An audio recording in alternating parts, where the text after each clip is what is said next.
ago, just before he left the planet. This Samhita was spoken just before Krishna left the planet, 5,000 years ago. He spoke to Gaura, this is my plan. And nobody can upset the plan of the Lord. You can't. It is impossible. Whatever Krishna wants is going to happen. And so I think we are in shape. We are in shape. That if we take to Krishna consciousness, when we take to spreading Krishna consciousness, we are in line with Krishna's will. We are in line. That's what Krishna wants. That's what will happen. And all the symptoms are there. Lord Chaitanya came and he said, Harinam, Harinam, he quoted, Harinam iva kevalam karuna stiva nastiva gai. In this age of Kali, people are so sinful, the only thing that works is to chant God's name. Kalaya dosha nidhi rajan asti eva maham gunan kirtana eva krishnasya mukta bandha. In this age of Kali, which is an ocean of darkness, Kalaya dosha, nidhi, darkness, Kalaya dosha nidhi rajam, O king. Asti eva mahaguna, there's only one good quality, kirtanat eva krishnasya, the chanting of God's name. Mukta bandha, one who does so, mukta, he will be freed, he will get mukti, from freedom from material entanglement, mukta bandha, param vrajet, and he will achieve the supreme destination. That's what's going to happen. That's predicted. Pritiviti atyate nagadadigrama, my name will be chanted. Kali Kali Nama Rupa Krishna Avatar, that Krishna descends in this age in form of his name. That's the prediction of scripture, thousands of years ago. So we are experiencing a historic movement. We may be very small.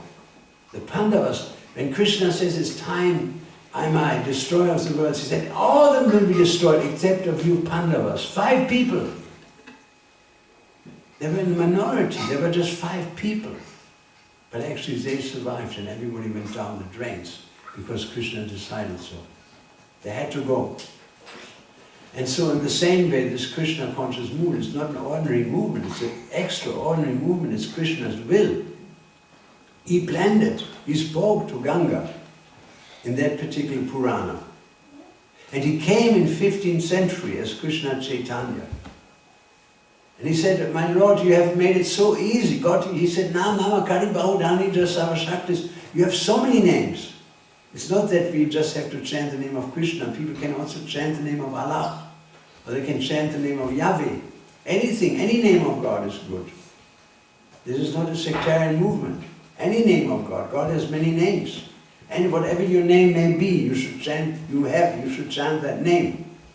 And if you do so, anybody of us, we know him, we are chanting, it makes a difference. If you go out early in the morning and you chant, it makes a difference in your life. You can feel it.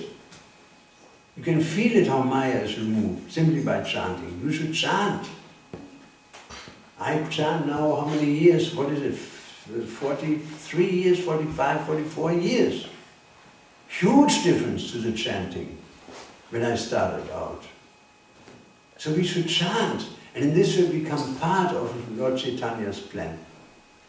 And use our resources in Krishna's service. Some or other contribute to this movement. Everybody can contribute in some way. You can give your manpower, you can give money, or you can just come and clean the temple. Or in our temple in Munich, we have so many Indian people come at different times and they clean, and some do puja, some Indians do puja, some people come and they clean the temple, some people come on Sunday to prepare the Sunday feast. There's a whole crowd of people, they're cleaning after the Sunday feast, so we can be engaged in this, involved.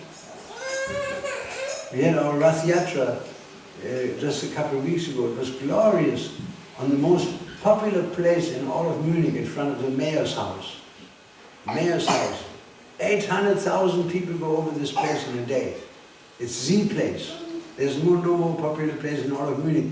And Lord Jagannath's car was right there, and we were preaching. It was ecstasy.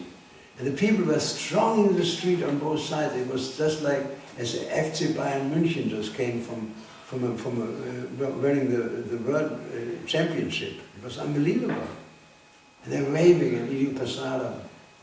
You know, their spiritual life began they took prasadam, they heard the holy name and they saw Lord Jagannath. It's a huge impact this has in the long run on everybody. So this movement is planned by Krishna himself. It is not our idea, it is not Bhaktivedanta Swami's idea. It is planned, and he came, Krishna came in 15th century. And one of his disciples, he wrote, Lord Chandas Thakur, he wrote that soon my Sena will come and he will spread God consciousness all over the world. And that was Srila Prabhupada. He is predicted in 15th century. He was predicted. Krishna was predicting to come, and he came in 15th century. In 15th century it was predicted that my Sena will come and spread Krishna consciousness all over the world. That is Srila Prabhupada right there. He was that Sena, that servant, that captain or that general who spread Krishna consciousness all over the world. So, Naihavi Kramanashusti, Pradyavayuna Vidyate Swalpamapyasya Dharmasya Trayati Mahatobayat. In this endeavor there is no loss. Everything else, there's loss. Ultimately, whatever you have on the material platform, you're going to lose it. Jesus said, do not gather treasures on earth that will be stolen by thieves, or eaten by moth, or destroyed by rust. What is the use in gaining a kingdom on earth, he said, if you lose your soul? So in the same way, what is the use of material acquisition? Naturally, we have to eat, we have to sleep, we need the basics. But beyond that, we should use our life for Krishna. We should do something for Krishna. Because at the time of death, that's what counts. That we did something. That Krishna will say, this man has done something for me. Prabhupada said, I want to have this certificate from Krishna.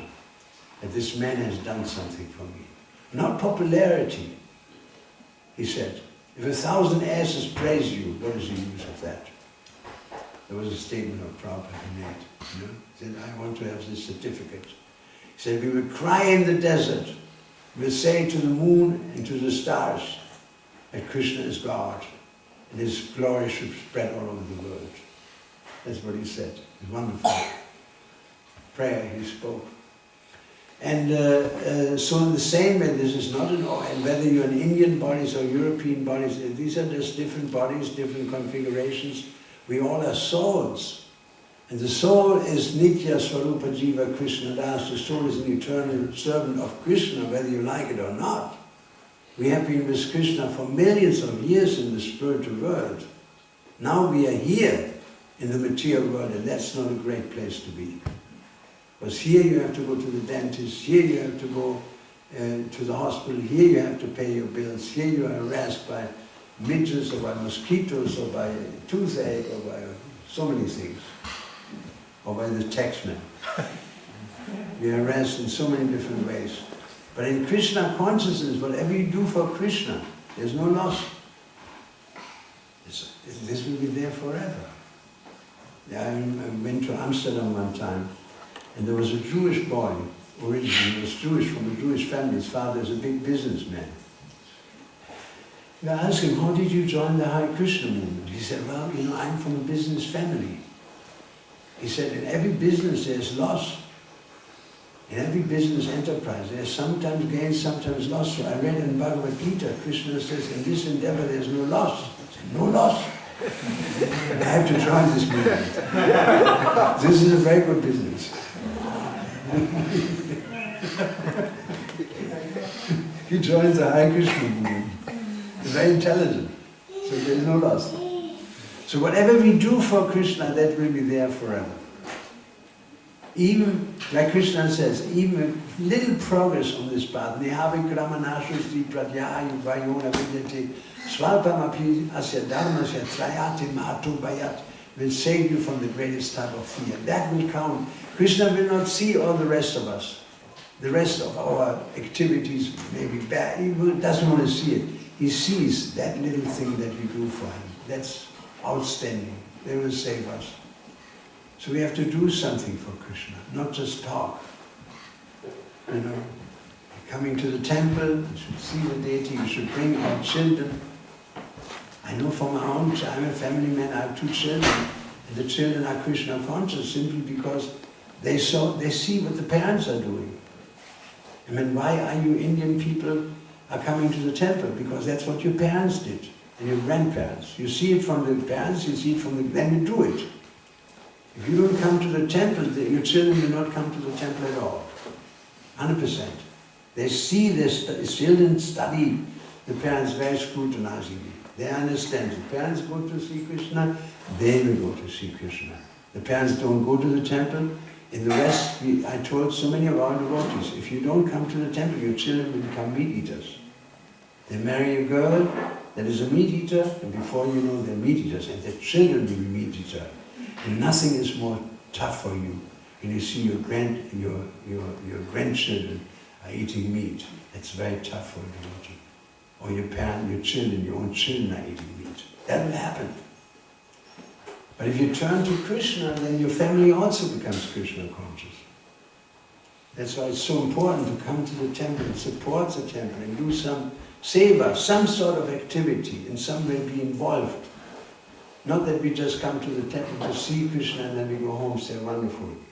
We should also do something. We should be involved in some way or another. We have 50 people here in this room. We can do a lot. Even if you convince one person to come to the temple. We had one dentist in Ireland, and he has this whole place full of pictures of Krishna. So people ask him, are you a member of Krishna movement? He said, no, this is my hobby. This is my hobby. And he preaches to them about Krishna. He just mentioned the Hare Krishna movement because he knows there's a prejudice there is in Western society, particularly in Ireland, in Catholic Ireland. It wouldn't be very good for him. We have in our farm in Shingachalam, we have a doctor, and he is working in the local hospital. Big position actually. And people ask him, are you Hare Krishna? He said, no, but you live there. I saw you have the same address. He said, I just rented a room. But he preaches to them about Krishna all the time. So he's very intelligent. You know, the way how he presents it. So we have to be intelligent using our facilities that Krishna has given us. Whatever you have is given by Krishna. Actually, he owns everything.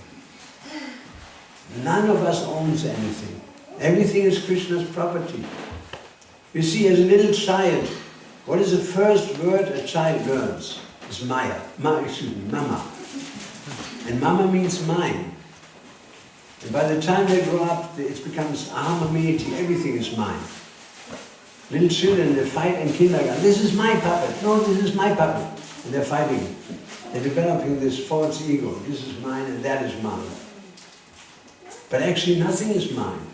Everything is Krishna's property. Ishvara, what is it? Ishavashtamidam sarvam yatkincha jagadyam chagatyena tapena bhujita.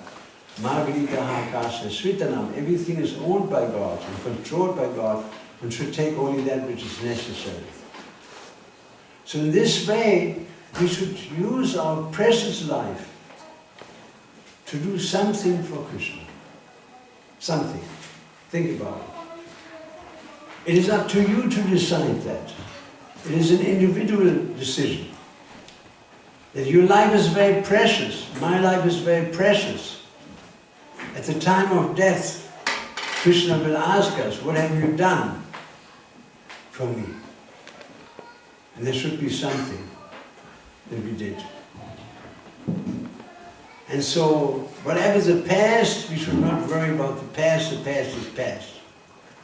But the present is important, that we should use our present to, I read it today, Prabhupada said you should use your life to increase the spiritual content of your existence. That's a wise advice. We should increase the spiritual content of our daily life. Even when we read Krishna book, just one page a day. Or when we chant. In your job, maybe you can chant Hare Krishna mantra when you drive your car, when you are working in the garden. Wherever you be, you can chant little Hare Krishna mantra. Come to the temple, bring people, eat prasadam, participate, do some seva. This is our life. In this way we are flourishing. We are developing while being in the material world and doing our duties in terms of maintaining our family. We develop a spiritual alternative, a spiritual parallel to our daily life. We develop a spiritual dimension to our life. Yat Kadoshi, Yat Ashnasi, whatever you do for me, Krishna says. Even if it's some job, some material job. If you do it for Krishna, in Krishna consciousness,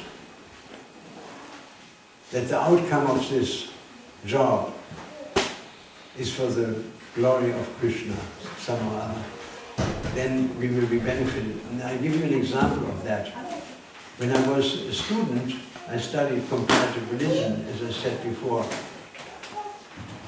In my holidays, I had to work to get money to finance my studies.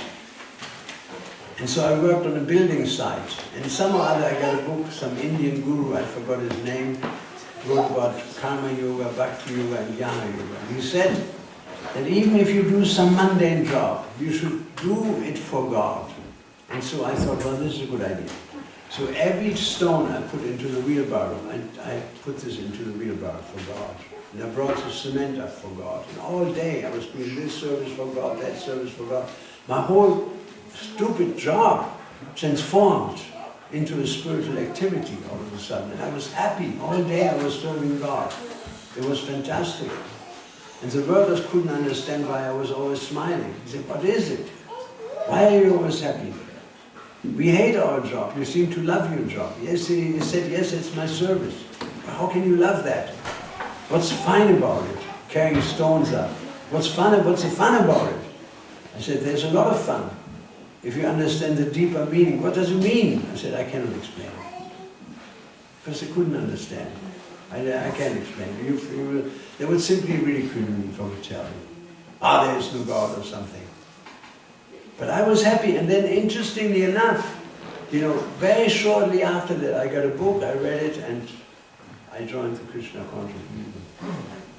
And I remember the temple president asked me at that time, do you have any money? He said, yes, I have money. He said, where do you get that money from? I said, I worked for Krishna. He said, you should give this money to Krishna. So he took all this money and he gave it to the temple, which was wonderful. And I stayed since. And it was a wonderful ride. It was not always easy to be in the Hare Krishna movement, but it's a thrill to be somehow other engaged in Krishna service and do our little service that we can do for Krishna, even just giving a Sunday class. So I only can encourage you somehow to get involved. Use the temple to sing, to dance, to participate, and do some seva, buy some. Like you see, people that brought so many things for Krishna. That's wonderful. Krishna sees that. He sees that. One fruit vendor came to Krishna in Krishna Lila, and she knocked at the door. Nanda Baba was not there. Mother Yashoda. So Krishna offered to open the door. And he said, I want to sell some fruit. And Krishna says, yes, I want to have this fruit. Give me this fruit. But do you have any money? Krishna looked at the ground and there was a basket there with grains. He took the grains. He could hardly hold them in the hand. The fruit vendor, she had a good heart. She was so moved. And she took the grain and dropped it in the basket and she gave all the fruit to Krishna. Then she turned around and she saw that the whole basket had turned into jewels and into gold. So in the same way, such little humble offerings, they have a huge effect in our spiritual life. These are treasures we gather in heaven. They will stay with us. So whatever you do, whatever you give, Krishna sees. Krishna sees that. It will be good for us. It will be good for you. So chant Hare Krishna. This movement has a long history behind itself. It's a Gaura Madhva Sampradaya, one of the famous 4 lines of teaching in India since thousands of years. And Prabhupada is in this line of teachers that have come here. It's not a Western movement at all. It's old-fashioned Indian religiosity, Vaishnava religion. And take to it. Read Bhagavad Gita, distribute it, give to others Krishna consciousness. Go to the temple, give a donation, or work in some way, participate, and do something for Krishna, and your life will never be the same. I thank you so much. Hare Krishna. Do you have any questions?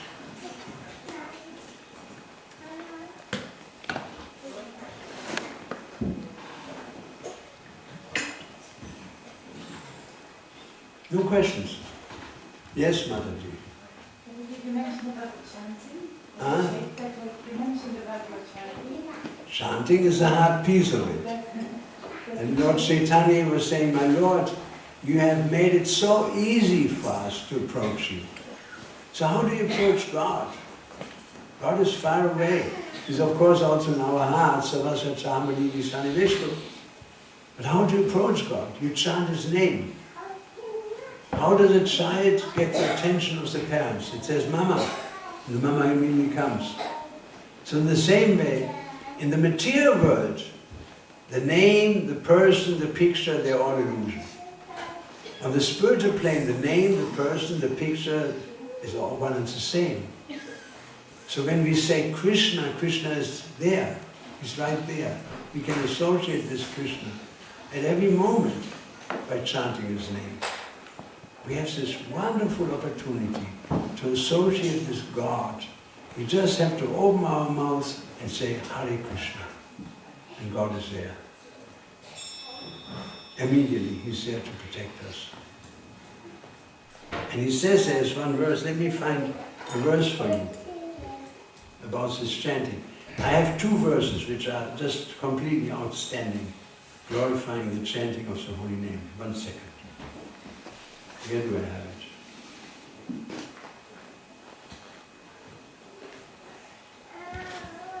Oh, I'm not connected to the internet, this guy says.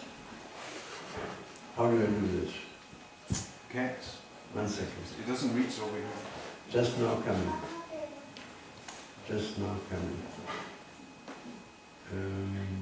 Wi-Fi.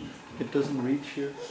It doesn't reach here, the internet from the other building. Are you sure? Mm. Yeah. What verse you need?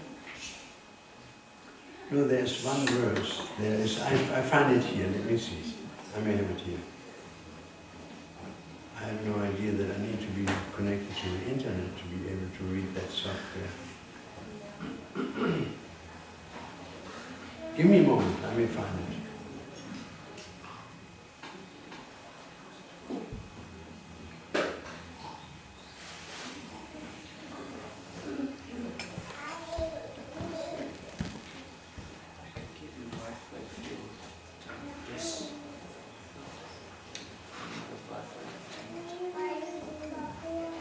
There is no vow like chanting Krishna's name.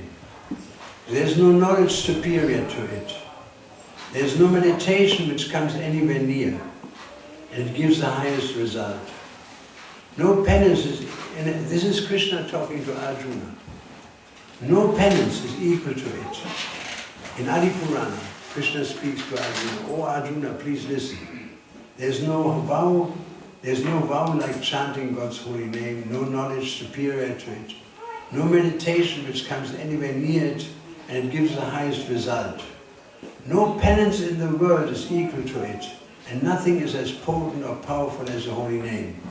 Chanting God's name is the greatest act of piety and the supreme refuge. Even the words of the Vedas do not possess sufficient power to describe its magnitude. Chanting is the highest path to liberation, peace and eternal life. It is the pinnacle of devotion, the heart's joyous expression and attraction, and the best form of remembrance of the Supreme Lord. The holy name of God has appeared only for the benefit of all living beings as their Lord and Master, their supreme worshipful object, and their spiritual guide and mentor. Whoever chants Krishna's holy name even in his sleep can easily realize that the name is a direct manifestation of God Himself, in spite of the influence of Kali Yuga. There you have it. This is Yamuna Devi Das's most favorite verse. She said that is my favorite verse of all the verses.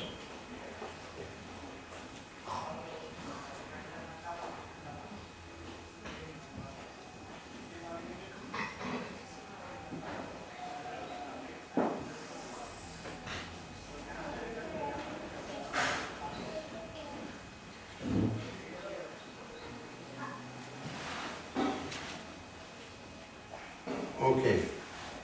I thank you so much for listening to the lecture. I wish you a wonderful future in Krishna consciousness. Please stick to it, come to this temple as much as possible, take the prasadam, chant Hare Krishna, and in this way use this valuable life to establish very solidly spiritual life in your own heart. Can I have the harmonium again for one moment? Yeah. Why don't we have a Bhajan and Kirsten in front here? Why don't you sing? Leave. This small. So let us chant together.